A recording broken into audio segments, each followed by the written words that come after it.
Bienvenue sur Info 83, notre rendez-vous juridique aujourd'hui avec notre invité Maître Simon Laure, qui est mandataire judiciaire. Bonjour Maître. Bonjour Thierry. Alors on va tout de suite rappeler ce qu'est un mandataire judiciaire. Oui, un mandataire judiciaire, c'est une personne qui est désignée par le tribunal de commerce ou le tribunal judiciaire, qui a une vocation à aider les entreprises à solutionner les difficultés des entreprises. Cet organe, comme on peut l'appeler, a une vocation préventive, une vocation à trouver au préalable les éléments qui permettront à l'entreprise de se sortir des difficultés et peut malheureusement des fois avoir une mission confiée par le tribunal de commerce qui soit plus instructive dans les entreprises, leur permettant à ce moment-là de solutionner des difficultés dans le domaine de la cessation des paiements. Ça c'est précis comme réponse, hein. Vous n'intervenez pas forcément quand tout va mal, vous intervenez en amont, Oui, hein. On est le bien but est d'accord. important, je dirais, c'est qu'à l'heure d'aujourd'hui, la plupart des entreprises qui n'ont pas fait de prévention vont rencontrer des difficultés grandissantes et ces difficultés grandissantes, on aura du mal à trouver des solutions. D'ailleurs, on va tout de suite faire la différence entre administrateur judiciaire et mandataire judiciaire. Complètement différent. Alors c'est complètement différent, sachant qu'on est soumis aux mêmes règles professionnelles. L'administrateur judiciaire est concerné par les entreprises d'une certaine taille, on va dire d'une taille avec un nombre de salariés supérieur à 20, un Mhm. chiffre d'affaires supérieur à 3 millions d'euros, et l'administrateur judiciaire a une mission plus d'immixtion dans l'entreprise, visant à aider le chef d'entreprise à gérer au mieux celle-ci. Le mandataire judiciaire est un peu plus en retrait, mais a toujours la même vocation, c'est d'aider l'entreprise à trouver des solutions pour se redresser. Vous êtes presque un sauveur. Dans certains cas.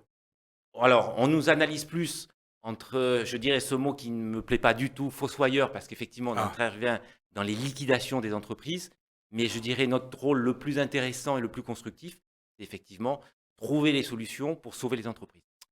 peut-on se rapprocher, parce qu'on a eu des questions hein, qui nous sont parvenues, d'ailleurs vous pouvez poser pardon, vos questions, questions au singulier ou au pluriel, ad libitum, info83.fr. Peut-on se rapprocher du président du tribunal de commerce confidentiellement, bien sûr, lorsqu'une entreprise prévoit des difficultés? Oui, c'est très organisé au niveau du tribunal de commerce, puisque Mhm. vous avez une cellule de la prévention.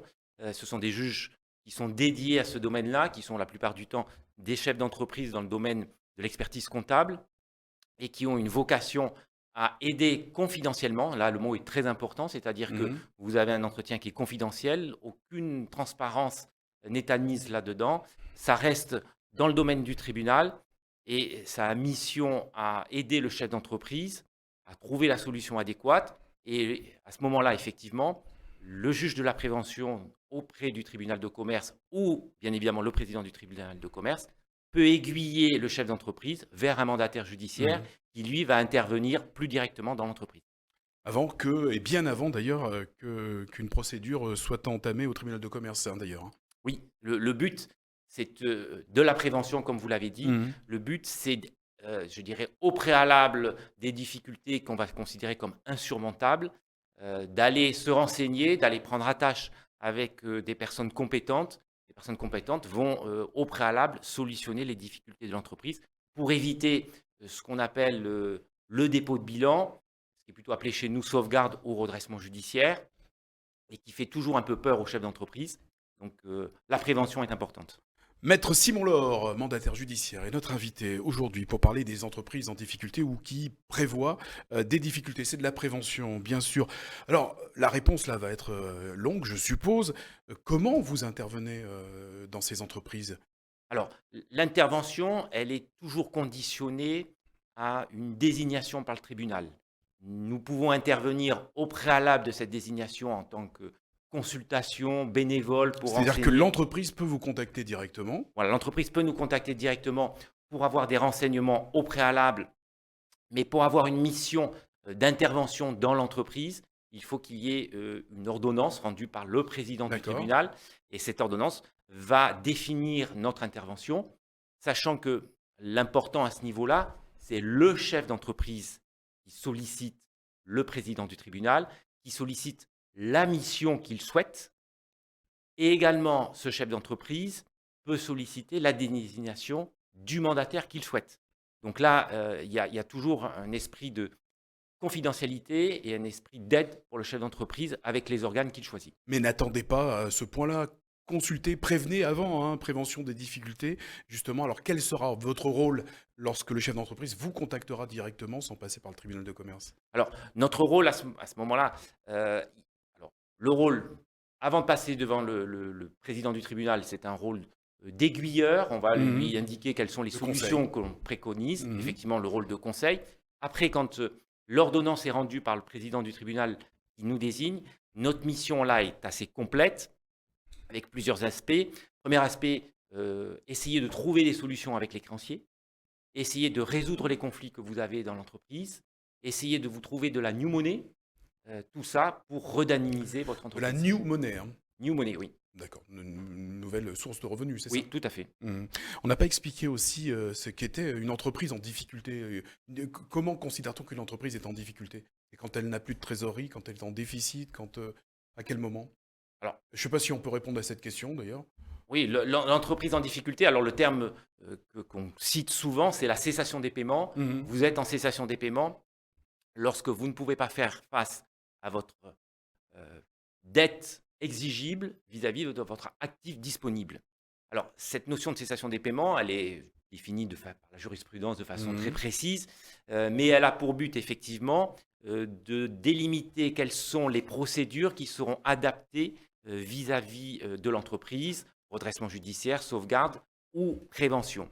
À ce niveau-là, je dirais que la cessation des paiements, c'est le moment ultime où le chef d'entreprise doit intervenir. Puisque passer un délai de 45 jours, s'il ne fait rien, on pourra lui reprocher devant le tribunal. D'accord, Donc, il ça faut il que faut le savoir. même avant cette cessation des paiements, que le chef d'entreprise prenne conscience que des difficultés vont arriver. Et c'est là le rôle de la prévention. Voilà, c'est donc anticiper les difficultés, c'est important. Oui. C'est très important. C'est essentiel. Comment se rémunère un mandataire judiciaire, puisque ça fait partie des questions qui nous ont été posées sur questions, pardon, questions au pluriel ou au singulier d'ailleurs, @info83, vous l'avez d'ailleurs sur le déroulant.fr. Comment se rémunère un mandataire judiciaire et quel est le coût de l'intervention, maître Simon Laure? Alors, la rémunération, bien évidemment, vous intervenez pour le chef d'entreprise, pour l'entreprise. Donc, la rémunération, elle est à la charge de l'entreprise. Cette rémunération, dans le cadre du mandat ad hoc, dans le cadre de la conciliation, donc dans le cadre... Qu'est-ce qu'un mandat ad hoc alors, Alors, puisque vous je vais l'évoquez? terminer quand même sur, Finissez, vous sur la m'expliquerez rémunération, après. parce que vous allez me dire aussi quel est le coût. Donc, je vais rentrer dans le détail quand même. Cette rémunération, dans ces cas de prévention, elles sont définies préalablement. Vous avez une convention d'honoraires, il n'y a donc pas de surprise. Vous savez au préalable combien ça va vous Non, coûter. y a pas de surprise. Ce coût, alors c'est difficile de vous l'indiquer parce que les tailles d'entreprise changent. On peut partir sur une base, allez, on va dire de 600 € hors taxe au minimum, et ça peut, dans les petites PME que l'on trouve dans le secteur toulonnais, ça va jusqu'à 1000, 1500 € hors taxe maximum. Donc ce sont, je veux dire, c'est un coût qui peut être important, mais il faut bien mettre en relation ce coût avec l'efficacité C'est ça. des Ça peut vous mesures sauver la prises, mise. et effectivement, ça peut vous sauver la mise. Voilà. Alors donc le mandat ad hoc. Le mandat ad hoc, alors, deux termes, mandat ad hoc et conciliation. Je vais les rapprocher et après les opposer. Le mandat ad hoc et la conciliation, première chose très importante, Oui. confidentialité. Personne n'est au courant, seul est informé s'il y a lieu le commissaire aux comptes, le président du tribunal bien évidemment, et l'organe qui est désigné. Pour éviter de nuire à l'entreprise. Hein, Pour la éviter de nuire à confidentialité, l'entreprise. on a bien compris. Hein. Le but, c'est de trouver des solutions avec les créanciers, de trouver des solutions avec vos partenaires et bien évidemment, si on peut, de trouver de la new money, comme je vous l'ai dit, pour permettre de refaire partir la machine. Cette procédure confidentielle, elle a une durée, je dirais, courte. Quand on est en conciliation, c'est là où on va les opposer, une durée de 5 mois. Quand on est en mandat ad hoc, c'est plus illimité, je dirais. Mhm. Le but, quand même, c'est de trouver du crédit, ou de faire du crédit, je dirais, à court terme ou moyen terme. On n'est pas sur du long terme. On est là sur du 2 ans, 3 ans maximum.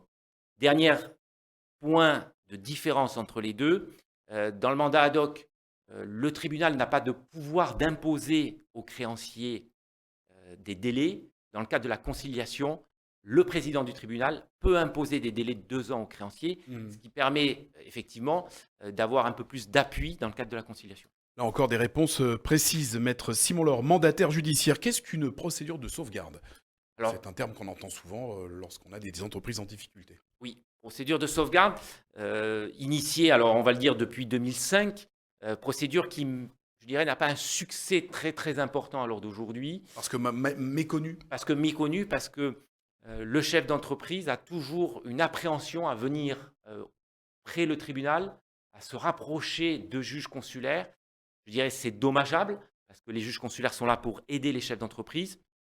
La sauvegarde, vous n'êtes pas en état de cessation des paiements, vous avez des difficultés qui vont être insurmontables à l'avenir, vous vous rapprochez du tribunal, le tribunal ouvre une procédure de sauvegarde, va geler vos dettes, donc vous n'allez pas les régler pendant un certain temps, et va vous proposer à la sortie, je dirais, un remboursement à long terme, qui va différencier avec la conciliation, c'est du court terme, du long terme qui peut aller jusqu'à 10 ans. Donc vous allez pouvoir pendant 10 ans rembourser vos dettes, je dirais sans intérêt, et donc bien évidemment permettre à l'entreprise de retrouver sa capacité d'autofinancement et son fonds de besoin en fonds de roulement. On va expliquer également, Maître Simon Laure, en quelques mots, si c'est possible, la différence entre les procédures amiables, les procédures collectives. Vous les Oui. avez évoquées. Je les ai évoqués, mais je pense que On va les l'important, rappeler. c'est de rappeler Oui. les quelques points essentiels. Vous l'avez indiqué, la problématique souvent des procédures collectives, c'est leur publicité et l'effet dommageable que ça engendre vis-à-vis des entreprises. Oui. La Perte de proc- confiance de l'entreprise, oui, effectivement. perte de confiance de ses partenaires. La procédure, je dirais, préventive, Mhm. conciliation, mandat hoc, ce sont des procédures confidentielles, donc pas d'impact sur les partenaires de l'entreprise. Deuxième aspect très différent, conciliation, mandat hoc court terme, au niveau des délais qui sont octroyés et pour la sauvegarde ou le redressement judiciaire, c'est du long terme qui est octroyé. Désolé, hein, je vous presse. Avez-vous des statistiques pour l'agglomération toulonnaise Alors, pas de concernant... statistiques précises sur l'agglomération toulonnaise, D'accord. mais, Donc, mais juste un chiffre qui est très parlant. Si vous intervenez au préalable, vous avez 90% de chances de succès. voilà, c'est quand Si, même important. c'est important. Si vous subissez la procédure, donc le redressement judiciaire, si vous êtes assigné, ça chute vertigineusement. Vous n'avez plus que 15-20% de réussite de pouvoir vous en sortir. Donc pensez toujours à contacter le tribunal, le mandataire judiciaire, l'administrateur judiciaire au préalable. Voilà, et n'hésitez pas à regarder en replay hein, cette interview de Maître Simon Laure, qui est mandataire judiciaire. Ça peut vous aider. On n'a pas forcément tout de suite le réflexe hein, de vouloir s'en sortir. Il y a un point hein, psychologique également sur les chefs d'entreprise.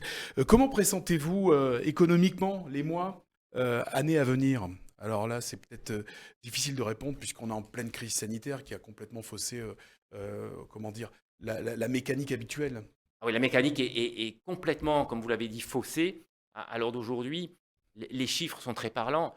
Vous dites crise sanitaire, tout le monde pense à crise économique derrière. Oui, À l'heure c'est une d'aujourd'hui, erreur hein, d'ailleurs. Hein. c'est une grande erreur. À l'heure d'aujourd'hui, les chiffres sont parlants. Les ouvertures de procédures collectives ont diminué de moitié. On est à moins 50% de dossiers ouverts en procédure collective. Donc à l'heure d'aujourd'hui, on peut penser que l'économie va bien. Non, parce que les entreprises sont sous perfusion aussi, on peut penser ça. Alors on peut effectivement penser qu'elles sont sous perfusion, mais en parlant avec des experts comptables, on sait qu'à l'heure d'aujourd'hui, les trésoreries des entreprises sont bonnes. Les résultats sont peut-être un peu moins bons. Je pense que dans le secteur toulonnais, où on est sur un secteur plutôt touristique, la saison va être importante. On peut penser que si la saison se passe bien, C'est ce qu'on prévoit en principe. si l'ouverture est rapide des restaurants, Elle se fera en douceur, là encore, c'est selon les dernières tout informations. à fait, on peut penser que octobre-novembre ne va pas être le pic, comme on l'indique, d'ouverture de procédures collectives, mais simplement peut-être revenir à un statu quo des années précédentes. Tout simplement parce que les entreprises aujourd'hui ont les outils, ont les moyens effectivement de durer, et puis les conseils également, avec tout ce que vous avez évoqué, Maître Simon Laure. Pour terminer, auriez-vous des conseils à donner aux entreprises en difficulté, s'il y en a qui nous écoutent? Alors, le conseil est très simple. Rapprochez-vous des professionnels qui peuvent vous aider. Professionnels avocats, professionnels experts comptables, le juge de la prévention au tribunal de commerce, le président du tribunal et bien évidemment les mandataires judiciaires, les administrateurs judiciaires. Sachez que la plupart d'entre nous, lorsque nous recevons un chef d'entreprise qui se pose des questions, la consultation est bénévole. Nous sommes là pour aider les chefs d'entreprise Mhm. et trouver des solutions avec eux. Voilà. Souvent, on ne vous consulte pas. On a peur du système en fait juridique qui est mis en place. Hein, c'est pour nous aider parce qu'on a peur des réponses qu'on pourrait nous apporter. Mais de toute façon, si la situation est inéluctable, elle sera de toute façon, le mot le dit d'ailleurs, inéluctable. Voilà. En tout cas, merci pour toutes ces précisions, maître Simon Laure. Je rappelle que vous êtes mandataire judiciaire sur l'agglomération toulanaise. Merci pour toutes ces réponses, toutes ces précisions. Merci à vous. Et merci de nous avoir suivis sur Info 83.